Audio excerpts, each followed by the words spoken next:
Lima ka mga barangay sa dakbayan sa Lapu-lapu ang gitutukan sa City Health Office gumikan sa kaso sa dengue. Kini maong mga barangay sa Bangkal, Basak, Gunob, Mactan ug Pusok.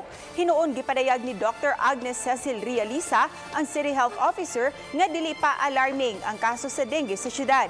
Sa ilang monitoring, 49 ka mga kaso sa dengue ang natala sa City Health Office ning buwana. Hinuon walay natala nga namatay.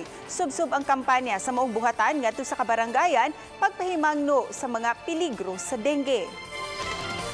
So far kanaging naman tay cases gyud.